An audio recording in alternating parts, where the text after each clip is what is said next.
Hello guys. तो आज हम पढ़ने जा रहे हैं फिजिक्स का one of the most interesting branch, that is quantum mechanics. तो जब भी बात आती है क्वांटम मैकेनिक्स की, तो डर तो थोड़ा लगता है, लेकिन क्यूरियोसिटी के मामले में क्वांटम मैकेनिक्स कभी भी आपका हाथ नहीं छोड़ता। तो आज का टॉपिक भी ऐसे कुछ वही क्यूरियोसिटी वाला नेचर लेके ही हम प्रोसीड करते हैं।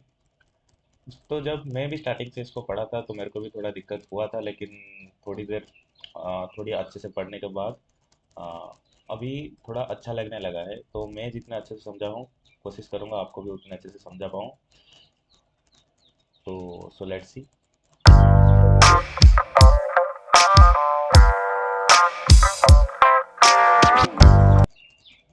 तो जब भी तो आज हम समझेंगे कि क्वांटम मैकेनिक्स पहले आराइज क्यों हुआ और कैसे आराइज हुआ।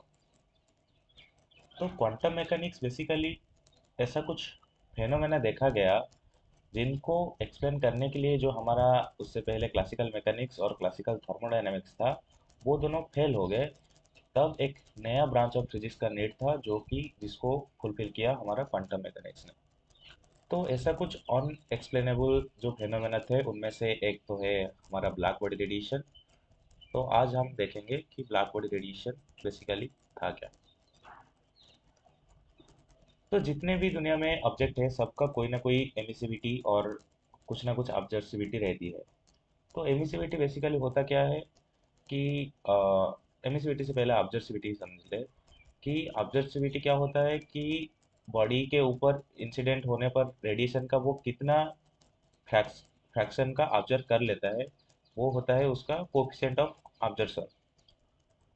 तो उस हिसाब से सपोज एक बॉडी का है 99% है उसका कोफिशिएंट ऑफ ऑब्जर्शन।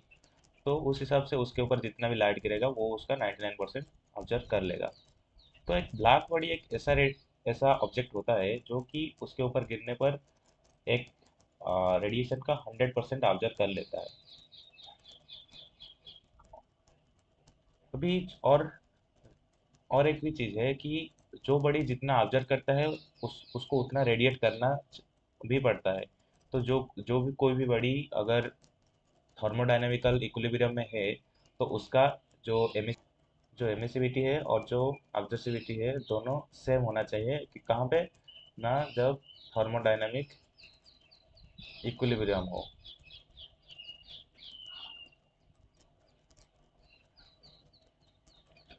अभी आप में सवाल आ सकता है कि क्यों क्यों थर्मोडायनेमिक इक्विलिब्रियम में उसका एमिसिविटी उसके ऑब्जर्सिविटी के बराबर होता है। तो बात अभी ऐसा है कि एक बॉडी सपोज ऑब्जर्व किया कुछ 100 अमाउंट का रेडिएशन, सपोज 100 यूनिट का रेडिएशन वो ऑब्जर्व कर लिया। तो अभी उससे ज़्यादा तो वो रेडिएट नहीं कर सकता, नहीं तो फिर वो जो हमारा सेकंड प्रिंसिपल था थर्मोडायनेमिक्स का, सेकंड लॉ था बेसिकली बोल सकते हैं, वो ब्रेक हो जाएगा, क्योंकि वो फिर परपेचुअल एक ऑब्जेक्ट बन जाएगा जो कि कम एनर्जी ऑब्जर्व करके ज़्यादा एनर्जी रेडिएट कर रहा है। ऐसा तो पॉसिबल हो नहीं सकता। और बाकी रहा उससे कम एनर्जी रेडिएट करने का, अगर उससे कम एनर्जी रेडिएट करता है तो फिर उसके अंदर जो उसका जो टेम्परेचर है वो सराउंडिंग के टेम्परेचर से ज़्यादा हो जाएगा, तो फिर वो थर्मोडायनेमिक इक्विलिब्रियम में नहीं रह पाएगा। अगर सराउंडिंग का टेम्परेचर कम है और बॉडी का टेम्परेचर ज़्यादा है, तो कुछ भी करके उसको अपना वो एनर्जी रिलीज करना ही पड़ेगा। तो इसीलिए थर्मोडायनेमिक इक्विलिब्रियम में बॉडी का जो ऑब्जर्वेशन कोएफिशिएंट और एमिशन कोएफिशिएंट दोनों सेम रहना चाहिए। तो अभी बात आता है कि क्या रियल लाइफ में ऐसा ब्लैक बॉडी एग्जिस्ट करता है जो परफेक्टली 100% ऑब्जर्व और 100% रेडिएट कर सकता है। तो आंसर है नहीं, ऐसा कंप्लीटली ब्लैक बॉडी एग्जिस्ट नहीं करता। सन को हाँ बोल सकते हैं। अभी आपको सन का एग्जांपल दो तो सबसे पहले आपके दिमाग में आएगा कि सन भाई कैसे ब्लैक बॉडी होता है, हमको तो दिखाई नहीं देता, सन तो कुछ अलग कलर का दिख रहा है। तो वो आप थोड़ी देर बाद समझ जाओगे कि क्यों सन को ब्लैक बॉडी बोला जाता है। उससे पहले हम नॉर्मल रियल लाइफ में देखते हैं। रियल लाइफ में ऐसा कोई ब्लैक बॉडी एग्जिस्ट नहीं करता जो कि कम्प्लीटली 100% ऑब्जर्व और 100% रेडिएट करता है।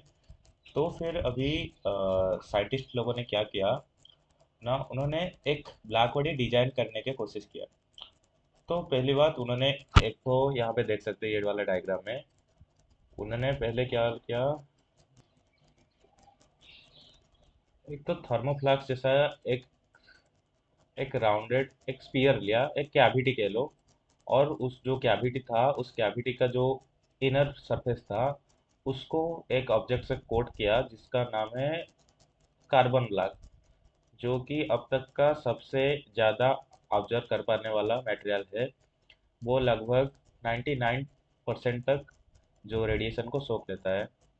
तो उससे इसको कोट किया और यहाँ पे एक एकदम स्मॉल ओपनिंग रखा जिसके थ्रू इसके अंदर जो लाइट इंसिडेंट किया जा सकता है। तो अभी जब ये स्मॉल ओपनिंग देके इसके अंदर कुछ रेडिएशन इंसिडेंट किया गया, तो क्या हुआ ना, इसके अंदर वो बार बार रिफ्लेक्ट हुआ, यहाँ पे आया, यहाँ पे रिफ्लेक्ट हुआ, फिर इधर गया, ऐसा ऐसा। तो जितनी बार भी वो उस इनर सरफेस में टकराया, हर बार उसने अपना कुछ ना कुछ एनर्जी लॉस किया। तो जैसे कि यहाँ पे हमको ऑलरेडी कार्बन ब्लैक का पता है कि वो 99 तक सोख लेता है।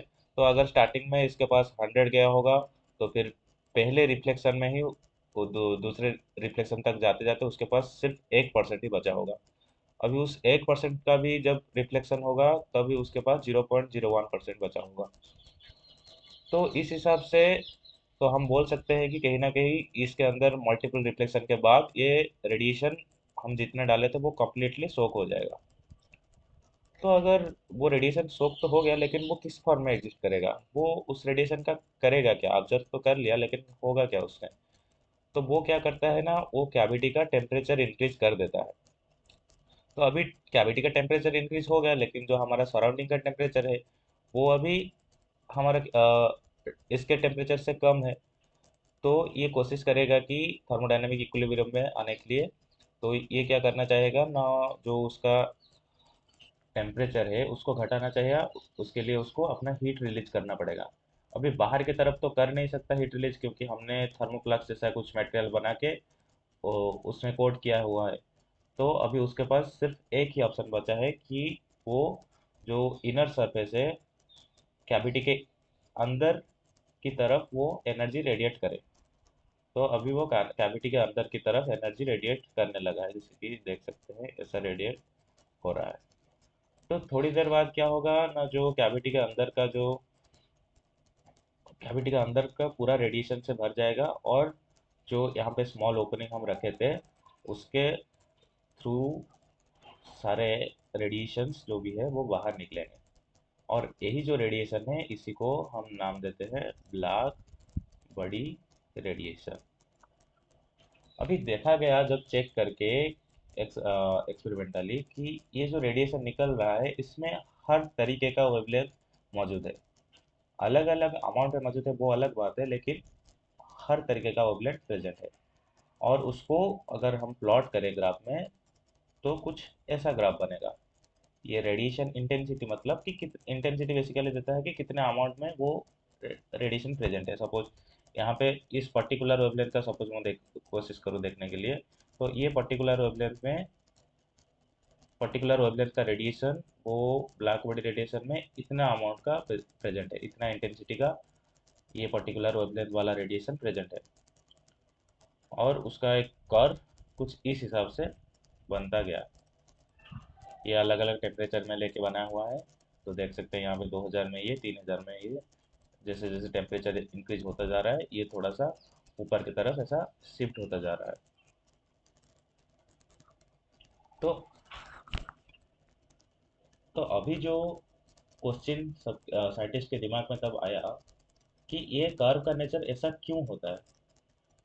ये कुछ नॉर्मल ऐसा ट्रायंगुलर बन सकता था, ऐसा साइनसोइडल बन सकता था, कि कुछ भी स्ट्रेट लाइन कुछ भी बन सकता है, लेकिन ऐसा क्यों है उसका, वो उस एनर्जी को अपना ऐसा डिस्ट्रीब्यूट क्यों करता है। तो इसी को एक्सप्लेन करने के लिए सिर्फ दो साइंटिस्ट आए, एक तो रैले जीन्स थे और एक थे वेल्स। तो वो दोनों जो एक्सप्लेन करने की कोशिश किए, उन लोग क्लासिकल थर्मोडायनामिक्स को यूज करके एक्सप्लेन करने के लिए कोशिश किए, जो कि आगे देखेंगे कि वो जाके फेल हो गए। और फिर हमारा पैदा हुआ क्वांटम मैकेनिक्स। ओके, तो उसे अगले लेक्चर पे देखते हैं। Thanks for watching.